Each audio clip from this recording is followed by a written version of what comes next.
24 বছরে দেশ স্বাধীন হয়েছে, 32 বছরে সড়ক দুর্ঘটনা রোধ করতে পারি নাই।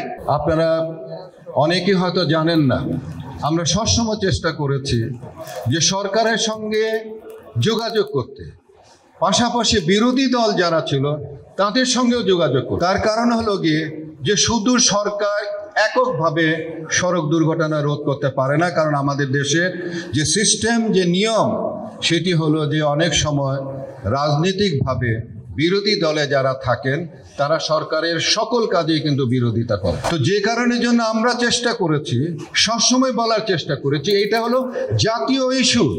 মানুষ এখানে সড়কে মৃত্যুবরণ করছে, আপনারা অন্তত এই জায়গাটা অন্তত এক হন। সারা পৃথিবীতে দেখবেন যে জাতীয় কিছু ইস্যু থাকে, সেখানে রাজনীতিবিদরা এক হয়, কিন্তু আমরা কোনোদিন এক হতে পারি। আমি সবসময় চেষ্টা করেছি, অথচ অদ্ভুত ব্যাপার যে আমাকে কিন্তু সবসময় কিন্তু ট্যাগ লাগিয়ে দেওয়া হয়। যখন আওয়ামী লীগ থেকেছে আমাকে বলেছে আমি জামাতের লোক, আমি বিএনপির লোক। আবার যখন বিএনপি থেকেছে তখন কিন্তু ট্যাগ লাগিয়ে দিয়েছে আমি নাকি আওয়ামী লীগের।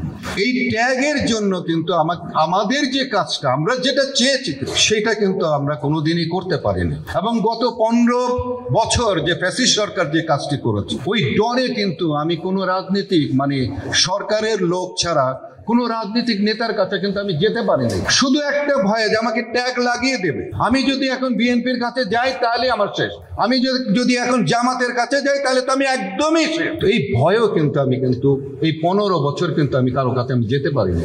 আজকে কিন্তু আমি সকলকে আমি এখানে আমন্ত্রণ জানিয়েছি, প্রত্যেকটা দলের মানুষকে আমি এখানে আমন্ত্রণ জানিয়েছি। তার কারণ হলো কি, যেটি বললাম যে আমি ইন্টারন্যাশনালি আমি যেটি শিখেছি, সেটি হলো যে সরকার এবং বিরোধী দল, রাজনীতিকবৃন্দ, তাদের ইচ্ছা যদি না হয়, আমি যতই চাই না কেন, এটি কিন্তু পূরণ হবে না। এবং যদি পূরণ হতো তাহলে আপনারা একবার চিন্তা করে দেখেন যে 54 বছর হতে যাচ্ছে স্বাধীনতা, আর আমি কিন্তু 32 বছর ধরে আমি কিন্তু এই আন্দোলনটি করছি।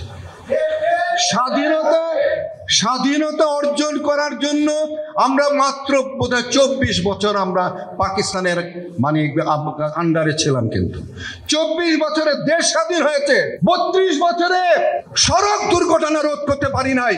অন্তর থেকে বলবেন, অন্তর থেকে কাজ করবেন দেশের জন্য, দেশের মানুষের জন্য, ইলিয়াস কাঞ্চনের জন্য নয়। আমি আমার জন্য চাই না, আমি চাই এই সড়কের মানুষের মৃত্যুর হাত থেকে, পঙ্গুত্বের হাত থেকে মানুষগুলোকে আমি বাঁচাতে চাই। আপনারা সহযোগী হন আমার, আপনারা একত্রিত হন। যে লাস্টে যেটি দেখানো হয়েছিল যে হাতগুলোকে একত্রিত করুন, এটাকে শক্তিশালী করুন।